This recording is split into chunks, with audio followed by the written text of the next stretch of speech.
Hello everyone, আসসালামু আলাইকুম। Welcome back to my channel M A Bangladeshi ব্লগসে আপনাদেরকে স্বাগত জানাচ্ছি। আশা করছি সবাই ভালো আছেন, আমরাও আলহামদুলিল্লাহ ভালো আছি। তো চলে এলাম ঈদের আগের দিন এবং ঈদের ব্লগটা নিয়ে। সবাই অলরেডি ঈদের ব্লগটা দিয়ে দিয়েছে, কিন্তু নানান ব্যস্ততার কারণে ব্লগটা দিতে দেরি হয়ে গেল। আশা করছি সবার অনেক অনেক ভালো লাগবে, আমার সঙ্গেই থাকবেন। এটা ছিল শেষ রোজার ইফতার। টপ ক্যামেরায় আমি ইফতারের আয়োজনটাও করে নিয়েছি আলহামদুলিল্লাহ। আজকের ইফতারে আমাদের এই আয়োজনটাই ছিল। আর দেখতে পেয়েছেন প্রথমে মেহেদি বেটেছি। পুরো রোজা গিয়েছে, মেহেদি আনেনি। তো আমার হাজব্যান্ড যেহেতু ছুটি পেয়েছে, তো বলল যে মাথায় একটু মেহেদি নেবে। তো পাতা মেহেদিগুলো এনেছে, আর আমি সেটা বেটে দিনের বেলা দেখা যায় মেহেদি দিয়েছি। আমার মেয়ের চুলে দিয়েছি, আমার চুলে দিয়েছি, আমার হাজব্যান্ডের চুলে মেহেদি লাগিয়ে দিয়েছি। আর এতে আমার হাতের অবস্থারও 12টা বেজে গিয়েছে। যাই হোক, এখন আমরা ইফতারিটা করে নেব। আর ইফতারিটা করার পরে রাতেও দেখা যায় ঈদের জন্য কিছু প্রিপারেশন নিয়ে নেব। তো যারা আমার চ্যানেলটিকে এখনও সাবস্ক্রাইব করেননি আর দেখে যাচ্ছেন ভিডিওটা, আমার চ্যানেলের কোনো অংশ যদি আপনাদের এতটুকু ভালো লেগে থাকে, তাহলে আমার চ্যানেলটাকে সাবস্ক্রাইব করে দেবেন আর আমার সাথেই থাকবেন। আর বেল বাটনের অল অপশনটি ক্লিক করে দেবেন, তাহলে আমার পরবর্তী ভিডিওর নোটিফিকেশন চলে যাবে আপনাদের মোবাইলে। চাইলে আপনারা সেটা পরবর্তীতে দেখে নিতে পারবেন। আর এইবারের ঈদে আমি আমার মেয়ে এবং আমার হাজব্যান্ডের আবদারটাই রক্ষা করার চেষ্টা করেছি। আমার মেয়ে বলেছিল নওয়াবি সেমাই রান্না করার জন্য। আর নওয়াবি সেমাইটা যেহেতু ঠান্ডা ঠান্ডা খেতে ভালো লাগে, এজন্য আমি রাতেই রান্না করে রাখছি। প্রথমে একটি পাত্রে ঘি গরম করে নিচ্ছি, আর এখন আমি এই ঘিয়ের মধ্যেই সেমাইটা ভেজে নেব। সেমাইটা ভেজে নেওয়ার আগেই আমি এই ঘিয়ের মধ্যে কিশমিশ, কাঠবাদাম আর পেস্তা বাদামটা একটু ভেজে তুলে নেব, তারপর সেমাইটা ভেজে নেব। কিশমিশটা যখন ফুলে উঠবে তখন আমি এগুলোকে নামিয়ে নেব।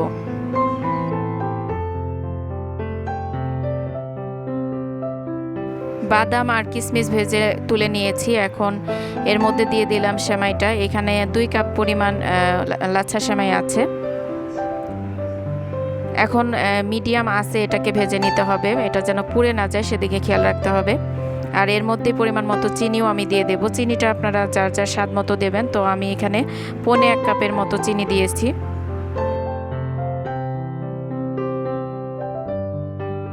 চিনিটা দিয়ে সেমাইটা আর সাথে ভালোভাবে মিশিয়ে নিব। তারপর এটার মধ্যে আমি দিয়ে দেব গুঁড়া দুধ।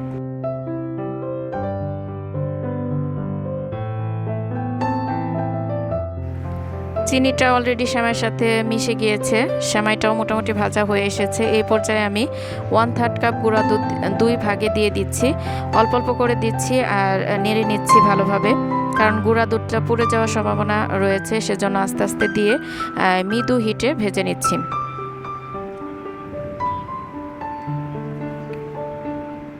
আর এখান থেকে সেমাই অর্ধেকের বেশি পরিমাণ সেমাই তুলে নিয়ে আর অল্প একটু সেমাইয়ের মধ্যে আমি একটু জর্দার রং দিয়ে দিচ্ছি। আর এই সেমাইটুকু আমি উপরে সার্ভ করব, তার উপরে বাদাম দেব, দেখতে ভীষণ সুন্দর লাগবে। এটা চাইলে আপনারা করতেও পারেন, নাও করতে পারেন। সেমাইটা ভেজে নেওয়া হয়ে গিয়েছে, আমি সেমাইটা নামিয়ে নিয়েছি। আর সেই একই পাত্রে আমি এখানে 3 কাপ পরিমাণ দুধ দিয়ে দিচ্ছি। আমি এখানে সেই গ্রেভিটা তৈরি করব।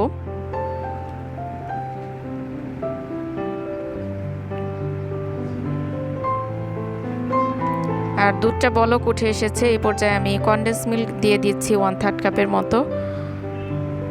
এখানে আমি কোনো চিনি ইউজ করব না, চিনি যেহেতু লাচ্ছা সেমাইয়ের ভিতর দিয়ে দিয়েছি, এখানে আর চিনি দেব না। কনডেন্স মিল্কের মধ্যে একটা মিষ্টি আছে, সেটাতেই হয়ে যাবে। আর এখন এখানে আমি দিয়ে দিচ্ছি গুঁড়া দুধ। এখানেও গুঁড়া দুধটা আমি 1/3 কাপ দিয়ে দিয়েছি। এখন ভালোভাবে নেড়ে নিতে হবে। আর একটু দুধ রেখে দিয়েছিলাম, সেখানে আমি কর্নফ্লাওয়ার গুলে নিচ্ছি।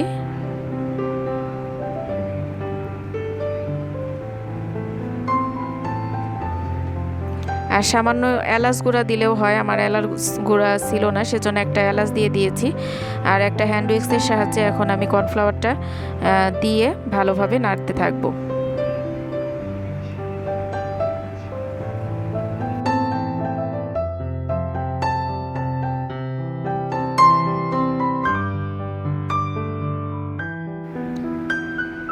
দুধের সাথে যে 1/3 কাপ কর্নফ্লাওয়ার গুলে নিয়েছিলাম, সেটাই এখন আস্তে আস্তে দিচ্ছি আর নেড়ে নিচ্ছি।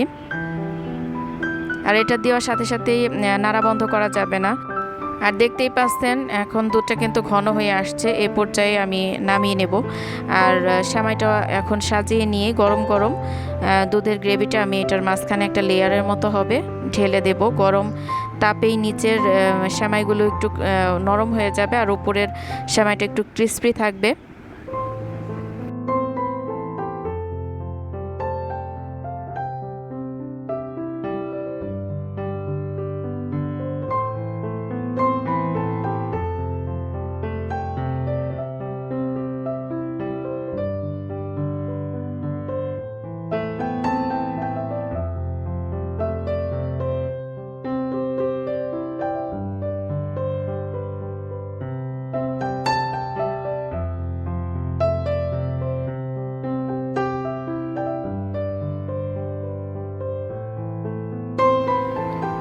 আর এই তো সেমাইটা নিচে সুন্দর করে সাজিয়ে নিয়েছি আর মাঝখানে আমি ক্রিমটা দিয়ে দিচ্ছি, দুধের যে ক্রিমটা তৈরি করেছিলাম। আর দেখতে পাচ্ছেন গরম ক্রিমটাই কিন্তু আমি এখানে ঢেলে দিচ্ছি আর দিয়ে চতুর্দিকে সমান করে দিয়েছি। আর এখন উপরে যে সেমাইটা রেখে দিয়েছিলাম উপরে দেওয়ার জন্য, সেই সেমাইটাকে এখন উপরে সম্পূর্ণটুকে সাজিয়ে নেব। তার উপরে আমি বাদাম এবং কিশমিশের লেয়ারটা করে দেব। আর এভাবে রেডি করে ফ্রিজে রেখে দিয়ে পরের দিন সকালে যদি খান দেখবেন অনেক ভালো লাগে। আর আমরা যেহেতু ঈদের মধ্যে খেয়েছি অলরেডি, অনেক মজা লেগেছে ঠান্ডা ঠান্ডা খেতে।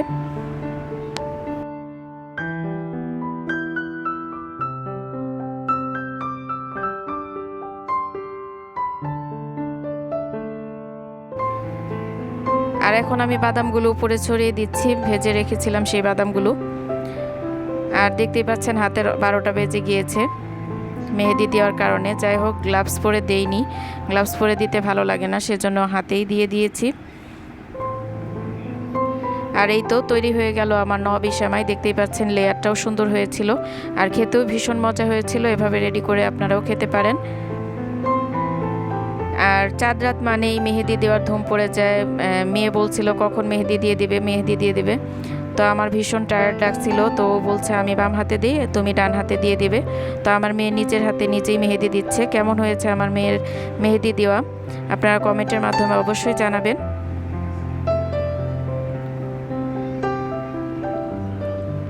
আর এটা ছিল ঈদের দিনের সকালবেলা। আমি বিছানার উপরে আমার হাজব্যান্ড এবং আমার ছেলের পাঞ্জাবিগুলো রেডি করে রাখছি, কারণ রান্নায় ঢুকে পড়লে ওদের ড্রেসগুলো আবার রেডি করে দিতে হবে। তো আমি বিছানার উপর রেখেই রান্নায় চলে যাচ্ছি। আর আমার হাজব্যান্ড বলেছিল এবার কালা ভুনা খাবে, তো কালা ভুনার মশলাও নিয়ে এসেছে। রাঁধুনির যে কালা ভুনা মশলাটা কিনতে পাওয়া যায় সেটা, আর সেটা দিয়ে আমি খুব তাড়াহুড়া করেই রান্নাটা করে নিয়েছি, কারণ আমরা ঈদের পরের দিন একটু বাড়িতে যাব। আমার খালাতো ভাইয়ের বিয়ের দাওয়াত পেয়েছি সেখানে, সেজন্য অল্প করেই রান্না করছি। এবার খুব বেশি আয়োজন করিনি, শুধু কালা ভুনা করেছি, গরু মাংস করেছি, আর একটা করেছিলাম কোপ্তা বিরিয়ানি, সেটাও আমার মেয়ের রিকোয়েস্টে ছিল। আর এই তো গরুর মাংসের মধ্যে আমি 1 কাপের মতো পেঁয়াজ দিয়ে দিয়েছি, আর দিয়ে দিলাম টমেটো সস আর কালা ভুনার মশলাটা। আর সেটা মাখতে না মাখতে আমার হাজব্যান্ডের গোসল হয়ে গিয়েছে। ওরা বললো আমাদের একটু সেমাই দাও, খেয়ে আমরা মসজিদে চলে যাই। তো আমি সেই নবাবী সেমাইটা একটু বেড়ে দিচ্ছিলাম।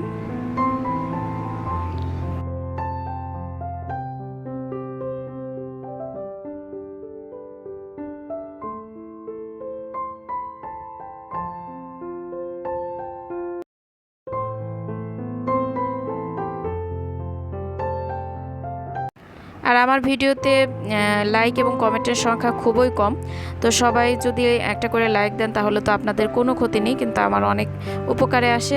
তো রিকোয়েস্ট রইল একটা করে লাইক দিতে ভুলবেন না। আর ভালো লাগলে অবশ্যই আমার চ্যানেলটাকে সাবস্ক্রাইব করে আমার পাশেই থাকবেন।